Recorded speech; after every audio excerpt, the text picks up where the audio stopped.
Notre invité cette semaine, Serge Ménard.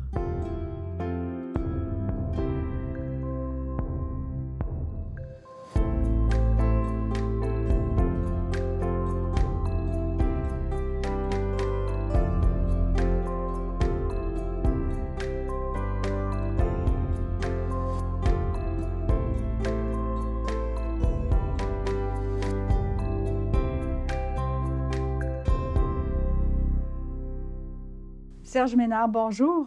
Bonjour. Bienvenue à Mémoire. Merci. Alors, parlez-nous de votre enfance. Oui, ben moi, voyez-vous, j'ai perdu ma mère quand j'avais 2 ans. Ma petite sœur venait de naître, d'ailleurs. Et alors, papa a dû nous placer dans des familles. La famille où il m'a placé, il y avait déjà un petit gars, et je me souviens, les Rois. Et puis, ils sont très bien occupés de nous. Et papa venait me voir souvent. Il venait même le soir et puis me raconter des histoires. Ensuite, les dimanches aussi, il venait me voir. Il n'y avait pas de monde, il y avait il y avait des automobiles, mais papa avait une automobile, puis on allait faire un tour d'auto, puis par le moment au restaurant où on visitait quelque chose, puis il revenait, de sorte qu'il s'occupait très bien, il s'occupait vraiment de moi. Et un dimanche, il est arrivé avec une jeune femme. Il a compris qu'il voulait se remarier, Ouais. qu'elle acceptait de choses. Et effectivement, elle m'a fait un sourire extraordinaire. Et elle était très belle. Et là, j'ai compris que, bon, elle serait ma maman et qu'elle voulait l'être. Oui. N'est-ce pas? Et à un moment donné, les Rois qui nous gardaient ont dû prendre des vacances parce que papa, bon, j'ai compris qu'il fallait que j'aille dans une institution, enfin chez des sœurs, pendant un certain temps. Là, les sœurs prennent bien soin de moi, ils m'amènent, il y avait des poules, il y avait des lapins, ils me montrent ça, c'était tout bien intéressant, et puis, puis là, je me demande, et puis, papa, je dis, non, là, il me distrait encore, on va voir. Et puis, je comprends que papa n'est plus là. Et c'est sûr qu'il n'y avait pas beaucoup de psychologie à l'époque, n'est-ce pas? Vous aviez quel âge, là? Là, je devais avoir mes 4 ans, là, à ce moment-là. Et alors, là, j'ai fait ma première colère, mais épouvantable. Je pense que c'est cette fois-là, parce qu'il y avait une fois que j'ai cogné dans un mur, et une fois, j'ai cogné tellement fort dans un mur de Giproc que je suis passé à travers. J'en ai tiré la leçon pour moi quand j'ai eu des enfants, que quand je partais pour mon travail, ça m'est arrivé. Ça, je disais toujours, papa part, mais je vais revenir. Et puis, évidemment, je téléphonais pendant que j'étais...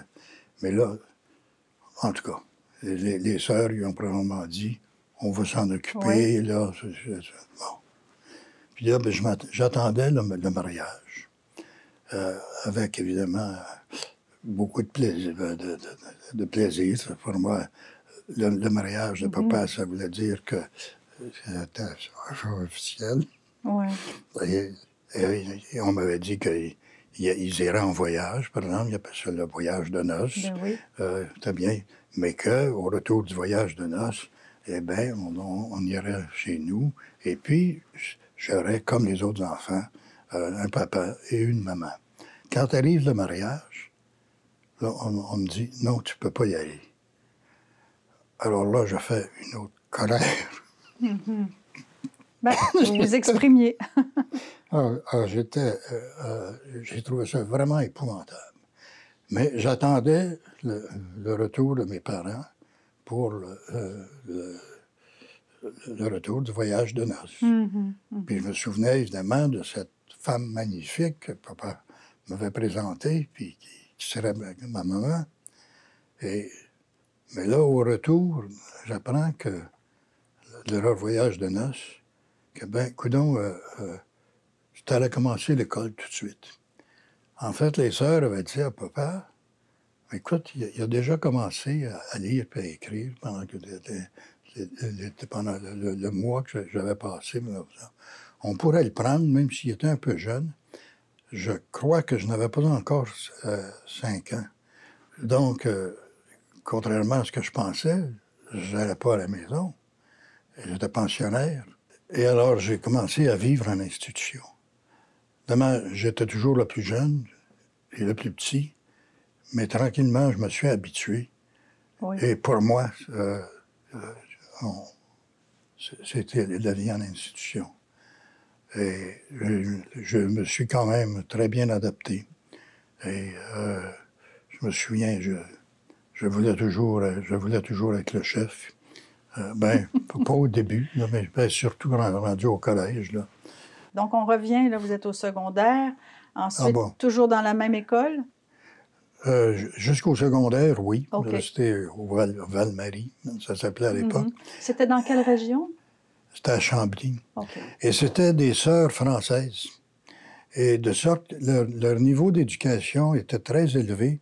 Je me souviens sur nos bulletins, c'est toujours écrit, par exemple, 2e année, 3e année du Québec. Chose. Alors, mais c'est vrai que elles étaient vraiment excellentes. Et les enfants qui ont été après ça dans d'autres collèges réussissaient très bien. Alors, et puis bon, mais quand il a été le temps de... Papa m'a envoyé, bon, j'ai choisi ce qu'il estimait le meilleur en ville, c'était le plus cher aussi, marqué. J'ai été à Brébeuf. Là, j'ai vraiment commencé, non seulement j'étais adapté, mais j'étais parmi les leaders. Je me souviens, il y avait la division des petits et la division des grands. Alors, la division des petits, il y avait ça la RDA pour République des As. Bon. Des As? Oui, République des As. Et puis, on avait, dans notre organisation, était comme un gouvernement. Il y avait un premier... bon, je pense qu'il y avait un président qui était comme le premier ministre, et puis il y avait des ministres. Bon, le ministre de la Balle-Molle, le ministre de ci, le ministre des Sports, le ministre des Sorties, en tout cas. Et moi, évidemment, je m'étais présenté après la présidence de la RDA. J'avais été élu. Et non content, là, il y avait un journal il existait déjà un journal qui sortait juste 4 fois par année, qui s'appelait Le Citoyen. Ça. Et bon, alors j'en ai pris la direction, président, directeur de journal, n'est-ce pas? J'avais des tendances au totalitarisme, mais non au contraire d'avoir le journal, de diriger le journal qui existait déjà. J'en ai fondé un, le Brébeuf Express. C'était une feuille de dactylo qui était affichée. Et c'était quotidien. Et je me vantais d'avoir le seul quotidien paraissant 7 jours par semaine. Parce que je le faisais même le dimanche. Donc, vous voyez que c'est peut-être aussi bien que je devienne jamais président, parce que j'avais tendance à contrôler les choses. Mais ça faisait que j'écrivais quelque chose en même tous les jours. Oui. Hein. Comment avez-vous décidé de faire du droit? Au début, je voulais être médecin. Parce que pendant un été, mon père, qui regrettait beaucoup de ne pas avoir été médecin, parce que lui, il n'avait pas pu faire son cours classique. Puis il était devenu ce qu'on appelle un comptable agréé, Chartered Accountant, en fait, expert comptable en bon français, et avec lequel il a très honorablement gagné sa vie, toujours. Mais il aurait voulu être médecin. Et il y avait des amis médecins. Et un de ses amis m'avait fait rentrer un été, j'étais très jeune, parce que je devais avoir à peu près 16 ans, comme infirmier à l'hôpital Sacré-Cœur pendant un été.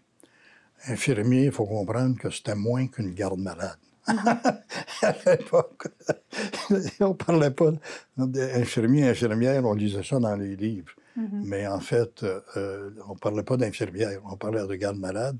Puis l'infirmier, ben, c'était au fond comme un préposé aux Oui. bénéficiaires. Mais il reste que le contact avec les malades, je l'ai eu. Je voyais beaucoup de satisfaction à être médecin Mhm. parce que on sert les gens, puis les gens nous sont nécessairement très reconnaissants. Oui. Hein? Alors, le contact entre le soignant et les choses était quelque chose qui m'attirait beaucoup. Et donc, j'avais fait d'ailleurs une application pour aller en médecine à la fin de mon cours classique. Alors, je m'avais passé les tests d'orientation. Et eux, ils divisaient les intelligences en 4 catégories. Les logiques verbaux, logiques non-verbaux, les intuitifs verbaux, les intuitifs non-verbaux. Verbal, en fait, c'est conceptuel, si vous voulez. Mhm. Bon. Et moi, quand c'est sorti, les tests sortaient, j'étais très certainement un logique verbal. Donc, des gens qui déduisent. Mhm. Et dans les tests pour intuitifs, je n'étais pas là. Mhm. Alors que les bons médecins sont des intuitifs non-verbaux. Parce que, vous voyez, ils travaillent sur la matière. C'est sûr qu'ils apprennent des concepts à Oui. l'université ou quoi que ce soit, mais ils voient une situation avec leurs connaissances et ils en arrivent à la solution. Un logique verbal, il n'est toujours pas à l'aise tant qu'il n'a pas toutes les données du problème et OK. qu'il ne peut pas faire des déductions. Hmm. Donc, j'ai compris que C'est pas pour vous vous. êtes... Non. Il dit, vous feriez... Je vous vois en médecine, si vous y alliez, probablement que vous devriez être directeur médical ou etc. Alors, c'est ça que j'ai commencé en droit pour ça, à la suite des tests d'orientation. Mhm. Donc, à l'université, vous êtes en droit criminel? Vous vous spécialisez Ah en droit? non, Pas tout de suite? mais pas du tout. Non? Je ne pensais pas faire de droit criminel du tout. Maintenant, il y avait 2 hommes politiques que je respectais énormément.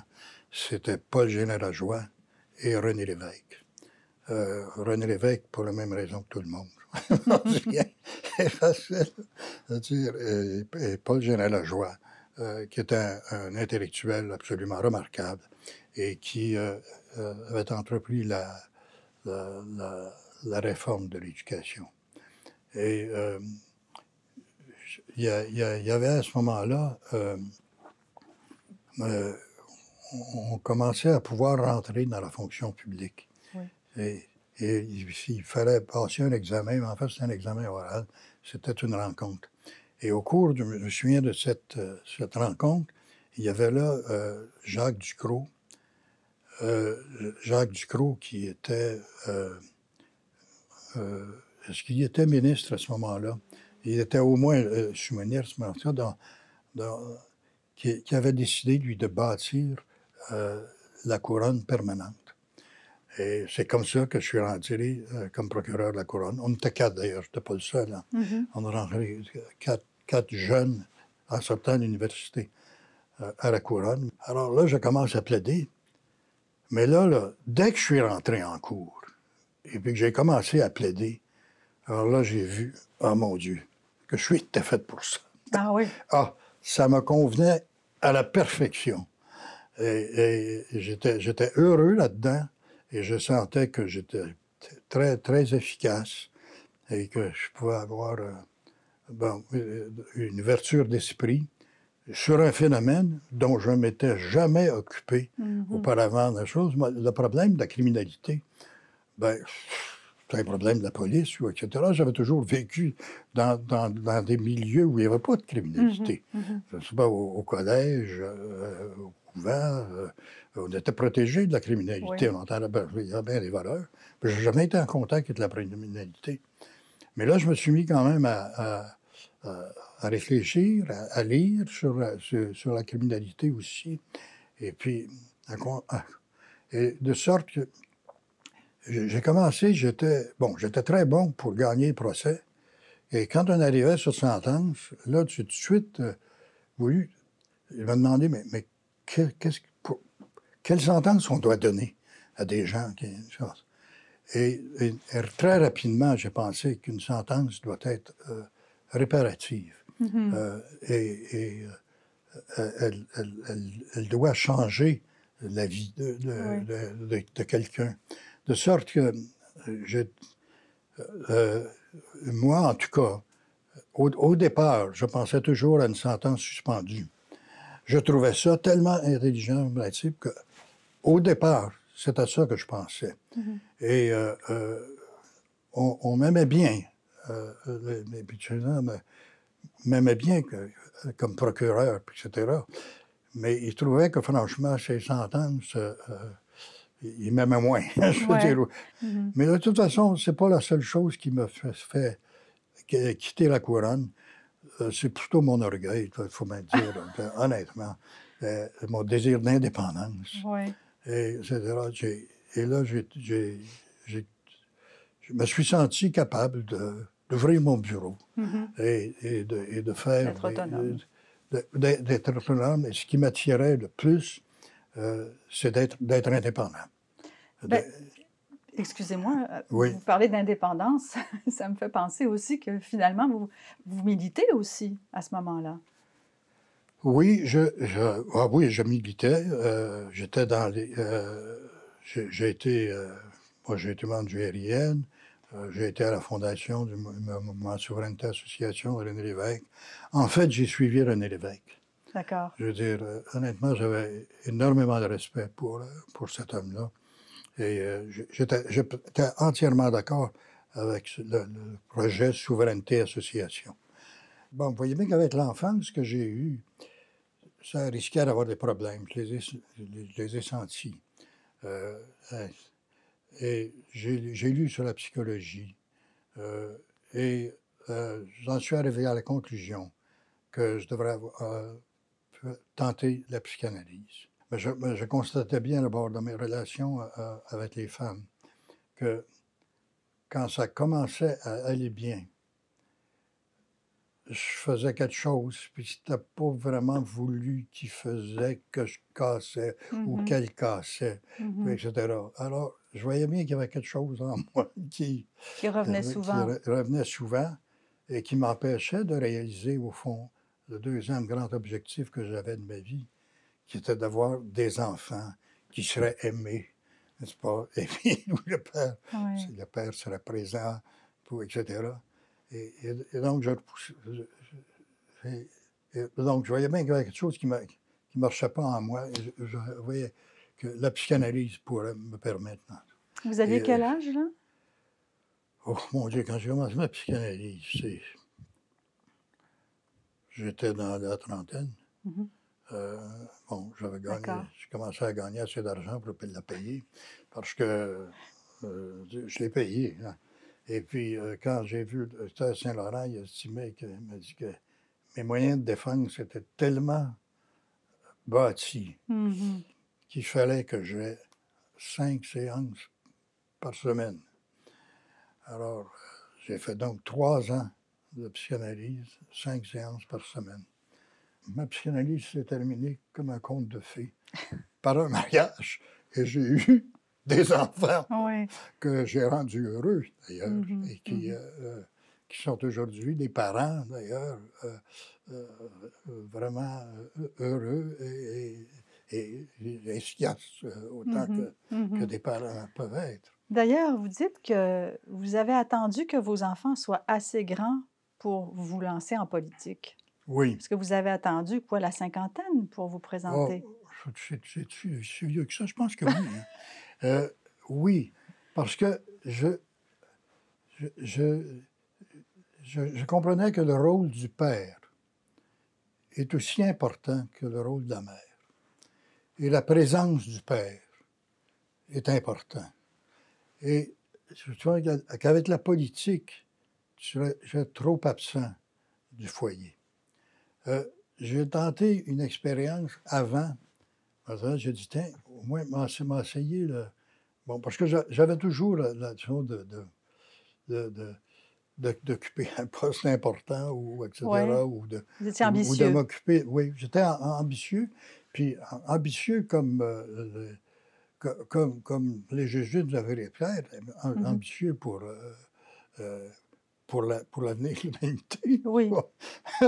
Ma devise était j'avais mis ça en haut de mon journal, ma devise était « Que la terre soit meilleure par ce que j'ai vécu ». Bon, je ne l'ai pas inventé, là, mais je l'ai pris de quelqu'un d'autre. Mais vous voyez comme Mhm. c'était le genre d'ambition que j'avais. C'était pas l'argent. Parce que l'argent, dès que j'ai commencé à pratiquer le droit, j'ai pas eu de difficulté Mhm. avec l'argent. Vous aviez Et tenté une puis, expérience, vous disiez, en politique? oui, ben c'est pas une expérience avec le barreau. En le sens, bon, bâtonnier, Mhm. c'était l'année où ça durait, c'était un job à plein temps. Et même l'année précédente. Parce que traditionnellement, on, bon, il y avait les élections au bâtonnat, mais c'était le vice-président qui était élu bâtonnier. Puis là où il y avait des élections, c'était au poste de vice-président. Alors, je me suis présenté à la vice-présidence du barreau, j'ai été élu, et puis là, j'ai fait pendant cette année-là, on prépare le budget qui va être celui qu'on va avoir comme bâtonnier. Et, c'est très accaparant Oui. comme travail. Et comme bâtonnier, là, pense pas, tu peux pas faire autre chose. Mais tu restes à Montréal. Ah oui. Sauf quelquefois, il faut que Mhm. tu ailles dans les régions, un jour ou deux, ou une chose. Mais c'est pas comme l'absence en politique où tu passes Oui. ton temps, un temps important à l'Assemblée nationale. Et comme mon deuxième grand objectif, c'était la famille, je l'ai fondée et je savais que l'importance du père, donc je ne voulais pas faire de politique avant que mes enfants soient au moins adolescents. Et c'est pour ça. Donc, j'ai essayé le bâtonnat. Le bâtonnat, ça allait parce que, bon, c'était très accaparant, mais au moins, j'étais toujours à Montréal. Mhm. J'étais là. Mhm. Ah. Et euh, donc, ben, à un moment donné, je me sentais prêt. Quand Olivier, mon plus jeune, était, était à l'aube de l'adolescence, j'ai dit, là, je me sentais prêt à commencer à aller en politique. Et bon, j'avais un de mes amis à l'université, c'était Bernard Landry. Il était plus vieux que moi. C'est quelqu'un que je respectais énormément d'ailleurs aussi. En action étudiante, il avait été extraordinaire. Et alors, j'en ai parlé à Bernard. Puis je lui ai dit, bon, ben, Bernard, là, je suis prêt à commencer la politique active.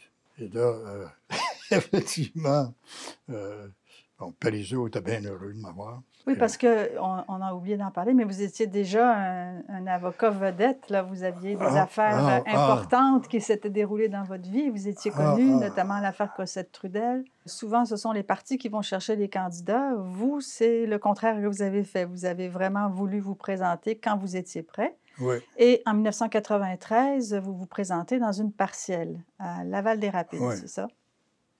Oh, mais il faut vous dire avant comment M. Parizeau m'avait présenté. C'est ça qui est drôle. Alors, il me présente, et puis, un journaliste lui demande, est-ce que vous destinez M. Ménard à la justice? Alors, lui, il se met à rire, puis il dit, oh, ben, si je destinais M. Ménard à l'agriculture, nous n'aurions pas cette présentation. Cette présentation serait différente, n'est-ce pas? Alors, bon, tout le monde l'a trouvé bien drôle. Donc, tout le monde me voyait à la justice. Et puis, moi aussi, je voulais aller à la justice. Je voulais à la justice dans l'optique où on fonderait un nouveau pays. Oui. Alors là, le ministre de la Justice dirigerait, évidemment, on aurait une constitution. Et puis, le ministre de la Justice, évidemment, dirigerait les travaux. Et puis, serait le père, de la nouvelle constitution du nouvel État indépendant du Québec. Alors, c'est ça que je voyais comme la grande réalisation de ma vie. Ah, bon, ben alors là, j'ai une partielle. Ben, bon, je ne tenais pas pantoute à être candidat à la partielle, mais bon, il fallait que je trouve un comté, parce que le comté où j'habitais, je serais battu. C'était clair. J'habitais à Saint-Lambert, et puis Saint-Lambert, ben, c'était rouge. Mhm. Et, bon, j'avais quelqu'un, il y avait la Val-des-Rapides. Dans la Val-des-Rapides, il y avait le chalet de mon père, où j'avais quand même passé mes étés. Remarquez Mhm. que je passais en institution, puis mes étés, je les passais dans Sainte-Rose-Est. Bon, Mais vous euh, connaissiez quand même la région. oui, c'est ça. Je la connaissais un peu. Et puis, je me suis impliqué doucement et poliment. Évidemment, c'est vrai que j'avais... Alors, j'ai commencé à rentrer dans l'association Mhm. de ce comté. L'association du Parti québécois avait dans ce comté. Et puis, de la réunion, je me suis vraiment pas imposé. Et ça s'est fait en douceur. Ils étaient très heureux de m'avoir comme candidat. Et puis, on a gagné à l'élection générale. Mhm. Mhm. Bon, Monsieur Ménard, merci pour ces entretiens. ben, merci beaucoup de votre invitation.